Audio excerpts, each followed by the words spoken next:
Po sa inyo mga ka-aspiring, ito po pala ang inyong aspiring cacao farmer na si Edmond.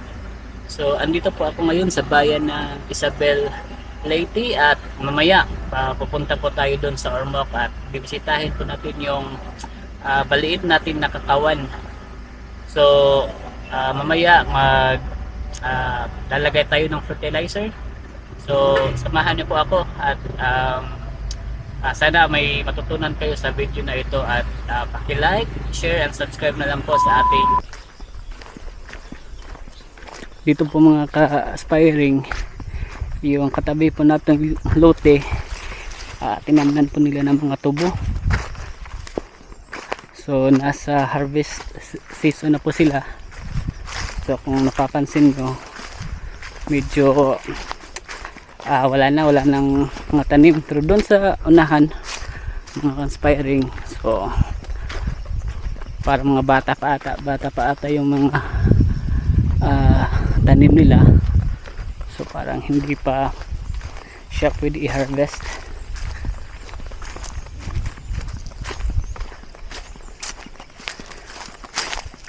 Medyo mahabang lakaran to mga aspiring. Kanina pala sinubukan namin ipasok yung multicab natin. So ganito yung daan mga aspiring. So doon sa nadaanan natin medyo may area na malalim, so hindi na natin ipinilit. So iniwan na lang natin yung multicab doon, at least malapit na lang yung lalakaran, hindi na siya ganun ka kalayo. So yun mga aspiring, malapit na tayo. So yung gagawin natin ngayon mga aspiring, tatapusin natin yung paglalagay ng fertilizer. So yung ginawa natin, nag-drenching tayo mga aspiring para doon ilagay yung fertilizer. So ngayon may mga part kasi na yung lupa medyo tumigang, matigas. So gagawa tayo, i-dilute natin yung fertilizer sa tubig, tapos yun yung i-dilute natin. Yan mga aspiring. So medyo madamo pa siya. Yung may area tayo na medyo madamo pa. Ito mga aspiring, so tatanggalin natin ito ng mga tubo, no? Pero hintay lang muna tayo mga aspiring kasi focus muna tayo doon sa isang area kung saan meron na tayong mga tanim, no mga aspiring. So yun mga aspiring, ito na yung kubo natin, no? Sige mga aspiring, update po kayo mga aspiring ha, mamaya. Ito na po tayo ngayon sa aking maliit na kakawan. So ito po, ngayon magluluto lang muna po kami ng ating makakain kasi tanghali na po tayo nakarating. So kaway-kaway na kayo dyan, kaway-kaway. Woo! Welcome to Java Camp.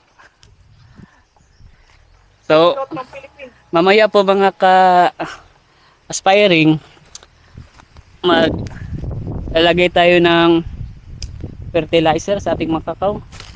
So yan po yung kakawan natin, at saka ito naman yung fertilizer natin. So yung gagamitin nating fertilizer ngayon mga ka-aspiring ay 16-20.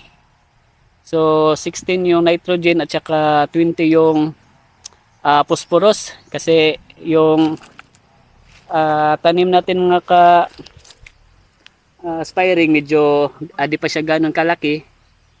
So mamaya meron tayong mga standard na gagawin kung paano maglagay ng abono. So sige mga ka-aspiring, mamaya po ulit.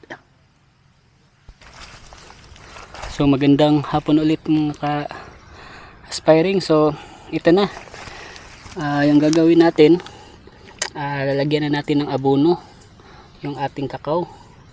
So gumawa tayo ng 4 na butas. So medyo dinestensyahan lang natin siya sa puno para di masunog yung kakao natin. So ito na yung fertilizer. So yung gagawin natin, hatiin natin to sa 4 mga ka-aspiring. Tapos sana mag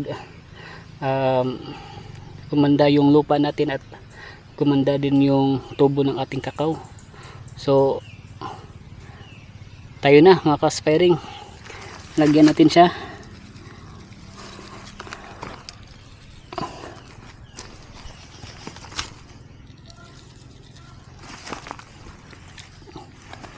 Tapos mga ka-aspiring, at gawin natin, takpan natin siya o tabunan natin siya nung lupa para hindi siya mag-evaporate.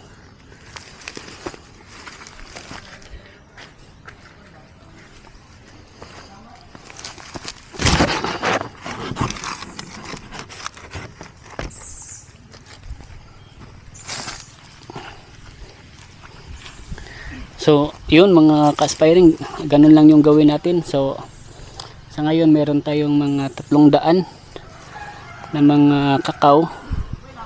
So isa-isahin natin. Sige mga ka-aspiring, see you mamaya.